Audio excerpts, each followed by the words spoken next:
Hi everyone, welcome to the Quipster Film Review Podcast. My name is Vince Leo. I am the film critic for the website Quipster.net. You can find almost 3,900 of my written reviews at my website. Quipster.net is where to go. QWIPSTER.net. Before I get started with today's review, I just want to mention that this will be the last review that you hear from me for about a week. The reason why is because I will be marrying my lovely Sarah.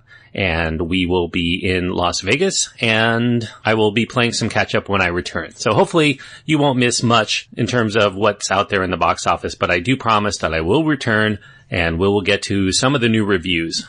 But before that, we have one more review to do, and that is The Girl on the Train. It is the latest thriller mystery. It is R-rated because of violence, sexual content, language, and nudity, and it runs an hour and 52 minutes. The cast includes Emily Blunt, Haley Bennett, Justin Theroux, Luke Evans, Rebecca Ferguson, Edgar Ramirez, and Allison Janney. The director is Tate Taylor, and the screenplay is by Aaron Cressida Wilson, who is adapting the novel by Paula Hawkins. The Girl on the Train has been greenlit, one might imagine, to capitalize on the success of David Fincher's Gone Girl, because this is another literary adaptation of a popular domestic thriller. And it's this adaptation of the 2015 novel that became an instant bestseller and spent 15 weeks at number 1 on the bestsellers list. As I've often stated in prior reviews, thrillers are a director's medium, and the best of them are usually helmed by visionary directors who've fine-honed their craft for many years. David Fincher is such an example. The Girl on the Train's Tate Taylor, unfortunately, is not. In this film, Emily Blunt stars as lonely alcoholic divorcee Rachel Watson. Rachel spends part of every day commuting on a train, looking at the goings-on in a couple of homes that happen to be along the suburban New York route she's on.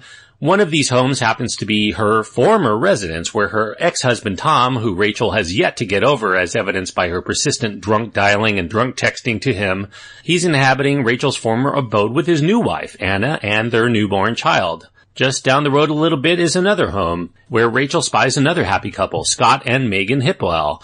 Rachel is so full of envy for these loving couples that she becomes a consummate train wreck. She drowns her jealousy toward those living the perfect Stepford-esque life that she once had with bottles of vodka. It causes a lot of paranoia in here, blackouts, and otherwise erratic behavior in Rachel. When Rachel sees Megan with another man, and then Megan goes missing, she thinks that she may have a clue to what may have happened to her.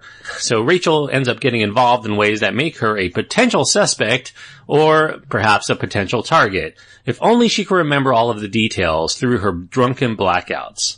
Now, as you'd likely expect from a thriller that involves a protagonist with a faulty memory, there's going to be more than meets the eye in terms of the explanation of the mystery at hand.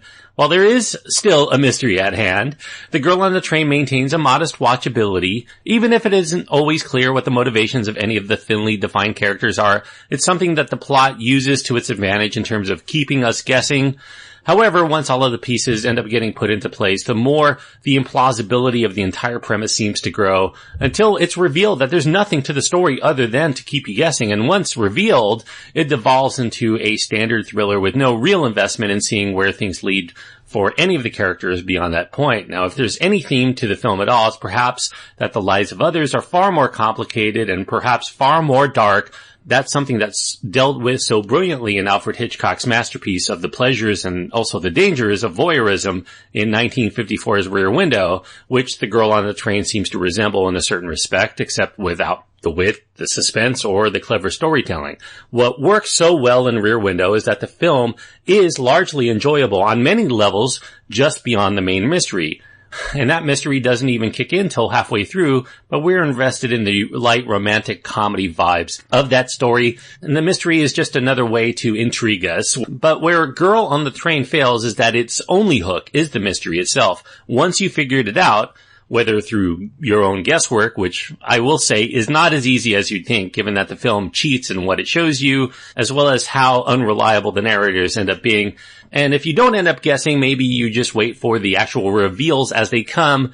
Once those happen, all intrigue ends up dissipating into thin air much like the memory of the movie will do not long after you leave the theater. Now, while the actors perform within the confines of their thinly defined roles well enough, and the mystery at the heart of the soap opera story does offer a modest intrigue, ultimately, the less than enthralling delivery by Tate Taylor and his inability to use the music, the tempo, the editing to generate proper suspense, as most really great thriller directors would, it forces us to look to that whole riddled plot and these characters who have to behave in a determinedly irrational fashion at all times for that plot to work.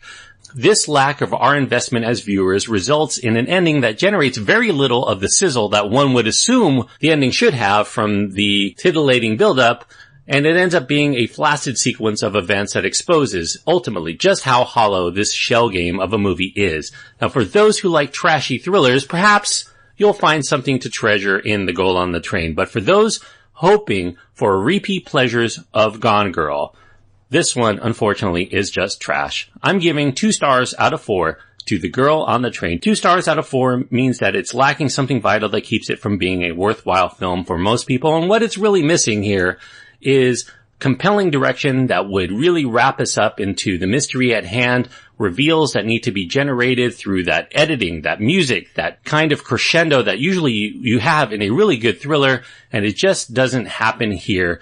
And while there are some flaws to the story and also the characters are not really defined in a compelling fashion, most thrillers don't really give you rich characterizations or a lot of nuance. Usually they're just mounted to get you hooked just enough into the intrigue, and then it uses cinematic techniques in order to build up that tension until you get to a fever pitch. If you want to see a good example of how this is done, it's Gone Girl, which is just as sensational as what you would find in The Girl on the Train, but it ended up being so much more compelling because we were much more wrapped up into the story in a spellbinding fashion from the hands of David Fincher. Tate Taylor, unfortunately, just doesn't have that gift for this genre, and it leaves all of those holes in the plot all the more glaring. So 2 stars out of 4 for The Girl on the Train. Thanks everyone for listening. I hope that you enjoyed the review. If you did, and this is your first time listening, I hope that you'll click the subscribe button.